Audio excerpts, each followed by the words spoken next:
There's something you protected without knowing you were protecting it. Not your privacy, not your time, not even your mental health, though all of those too. Something deeper. Something most people handed away so slowly, so willingly, they didn't notice it was gone until they went looking for it one day and found a carefully curated stranger staring back at them. Their own sense of self. And you still have yours. Here's what happened to everyone else. Social media doesn't just show you a highlight reel. It does something far more insidious than that. It asks you, every single day, to decide who you are in front of an audience. What do you believe? Post it. What do you look like today? Show us. What did you eat? Where did you go? What do you think about this? Whose side are you on?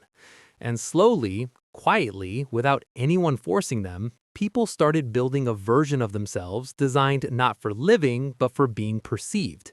They stopped asking, what do I actually think? And started asking, what will land well? They stopped dressing for themselves and started dressing for the photo.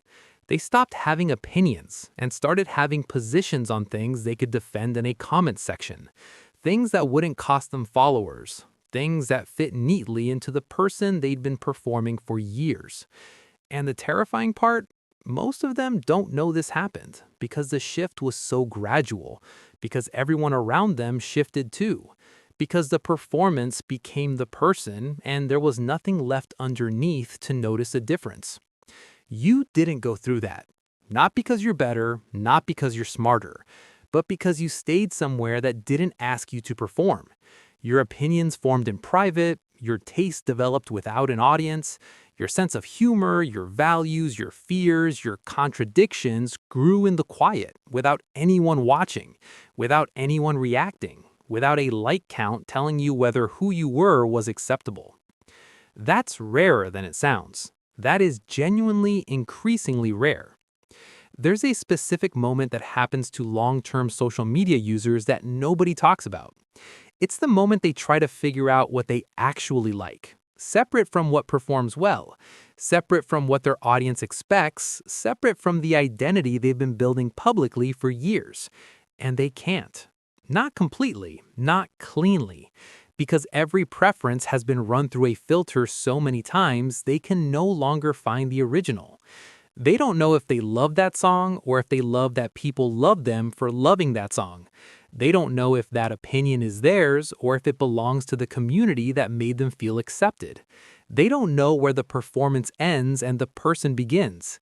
And that is a quiet crisis that millions of people are living through in real time and calling something else entirely. An identity crisis, burnout, feeling lost. Because nobody has handed them the accurate diagnosis yet. You never had to untangle that. Your opinions are yours. Your opinions belong to you. Your identity was never put up for public vote. Let's talk about something that sounds small but isn't. You still know how to be alone with no documentation of it. You've sat with feelings that never became captions. You've had experiences that existed only for you, not for an audience, not for a memory you could scroll back to, just for the actual living of them. There's a word for that: presence. And it's becoming so scarce that psychologists are now studying it the way they study endangered things. Most people can't eat a meal without photographing it first. Can't see something beautiful without immediately thinking about how to frame it. Can't feel something deeply without the simultaneous urge to translate it into something shareable. The experience and the documentation of the experience have become so fused that the experience alone no longer feels like enough. You still know it's enough. You never unlearned that. Here's the part that might surprise you. People who don't use social media often feel like they're missing something. Like everyone is at a party they weren't invited to. Like there are conversations happening they're not part of. Like the world has a language now they never learned to speak. That feeling is real. It's okay to name it. But here's what's also true. The people at that party are exhausted in a way they can't explain. They're performing constantly for an audience that scrolls past them in seconds.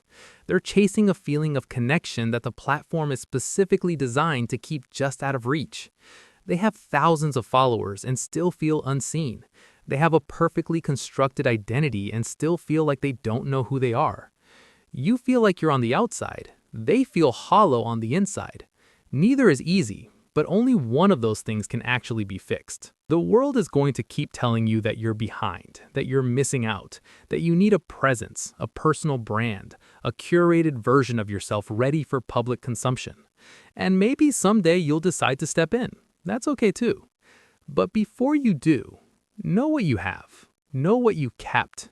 Know that somewhere in you there is a person who formed without an audience, who never learned to edit themselves for approval, who still knows the difference between what they feel and what they want people to think they feel. That person is yours, completely, quietly, entirely yours.